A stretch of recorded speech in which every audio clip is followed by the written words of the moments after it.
Corona संक्रमण के चलते इस बार कई राज्यों में छठ की पहले वाली छठा नजर नहीं आ सकेगी। दिल्ली में सरकार ने कोरोना महामारी को लेकर के सार्वजनिक स्थानों, नदी किनारे और मंदिरों में छठ पूजा नहीं करने का निर्देश जारी किया है, तो मुंबई में भी समुद्र और तालाब किनारे छठ पूजा नहीं की जा सकेगी।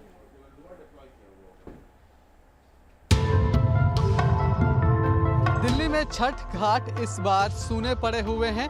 ना तो यहाँ पर घाटों की सफाई हो रही है, ना कोई कार्यकर्ता है, ना ही कोई भक्त है और ना ही छठ पूजा की बधाई देने वाले किसी भी पॉलिटिकल पार्टी के बैनर।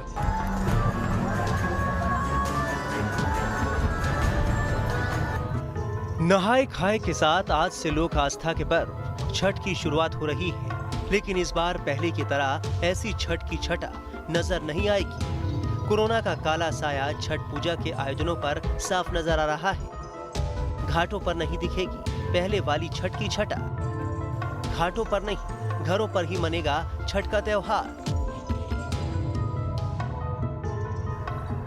राजधानी दिल्ली में यमुना नदी के किनारे बने छठ घाट में इस बार खामोशी पसरी है।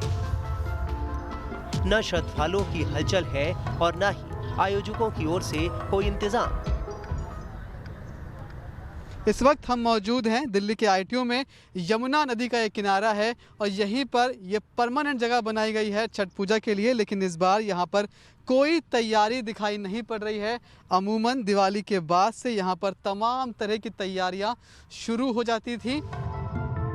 हालांकि छठ पूजा को लेकर दिल्ली सरकार ने 20 नवंबर को छुट्टी की घोषणा तो की है, लेकिन दिल्ली सरकार का कहना है कि केंद्र सरकार की गाइडलाइंस के मुताबिक इस बार कोरोना संक्रमण के चलते सार्वजनिक जगहों, नदी के किनारे घाटों, मंदिरों में छठ पूजा मनाने की अनुमति नहीं होगी। श्रद्धालुओं को इस बार छठ पूजा अपने घरों में ही करनी होगी। हालांकि सरकार के इस फैसले के बाद बीजेपी और सत्ताधारी दल आम आदमी पार्टी आमने सामने है। दिल्ली सरकार के फैसले के विरोध में छठ पूजा संघर्ष समिति ने जंतर मंतर पर प्रदर्शन किया और रोक हटाने की मांग की, तो बीजेपी पूर्वांचल मोर्चा के कार्यकर्ताओं ने मुख्यमंत्री केजरीवाल के घर के बाहर प्रदर्शन किया। सवाल ये है कि अगर दिल्ली की सरकार की इच्छा शक्ति होती तो कोविड के इस काल में भी छठ की व्यवस्था की जा सकती थी।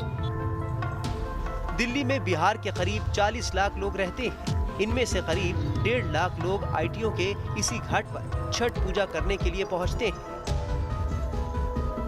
ये तस्वीर दिल्ली से सटे नोएडा में बाजार की है, जहां कोरोना को लेकर लोगों में बेफिक्री दिख रही है। दिल्ली से सटे गाजियाबाद में तो प्रशासन ने छठ पूजा की इजाजत दे दी है, लेकिन नोएडा में स्थिति अभी साफ नहीं है। नोएडा में अभी स्थिति स्पष्ट नहीं है। हालांकि गाजियाबाद प्रशासन ने जरूर कहा है कि छठ पूजा मनाई जाएगी, वो तमाम इंतजाम कर रहे हैं। देश की आर्थिक राजधानी मुंबई में भी छठ पूजा को लेकर बीएमसी ने दिशा निर्देश जारी कर दिए हैं। इसके मुताबिक मुंबई में समंदर और तालाब के किनारे छठ पूजा पर रोक लगा दी है। बीएमसी का कहना है कि बढ़ते कोरोना संक्रमण के चलते ये फैसला लिया गया है। हम इस वक्त मौजूद हैं मुंबई के प्रसिद्ध जुहू बीच पर, जहां हर वर्ष छठ महापर्व की छठा बिल्कुल निराली दिखाई देती थी, लेकिन इस बार जुहू बीच पर छठ की कोई तैयारी दिखाई नहीं देती है। इस फैसले के बाद मुंबई में छठ पूजा को लेकर सियासत तेज हो गई है। बीजेपी उद्धव सरकार से सवाल कर रही है, तो सत्ताधारी दल शिवसेना सही वक्त पर फैसला लेने की बात कह रही है। अन्य धर्मों के त्योहार आते हैं, उसको ये महाराष्ट्र की रावण राज सरकार अनुमति देती है, पर हिंदुओं के त्योहार आते हैं उस समय इनके हाथ कतराते क्यों हैं? किससे डरते हैं? कानून के दायरे में, नियम और कानून के दायरे में अगर कुछ क्या हो सकता है तो जरूर सरकार का विचार होगा। मुंबई और इससे सटे ठाणे, कल्याण, नवी मुंबई सहित पालघर जिले के अलावा पुणे, नासिक जैसे शहरों में रहने वाले उत्तर भारत के लोग बड़ी संख्या में मुंबई में समंदर किनारे छठ पूजा करते हैं। झारखंड की राजधानी रांची के मोरहाबादी मैदान में ये झारखंड सरकार के खिलाफ बीजेपी का धरना प्रदर्शन, तो बीजेपी सांसद संजय सेठ और विधायक सीपी सिंह तालाब में घुसकर सरकार के खिलाफ प्रदर्शन कर रहे हैं। प्रदर्शनकारी घाट पर छठ पूजा की इजाजत देने की मांग कर रहे हैं।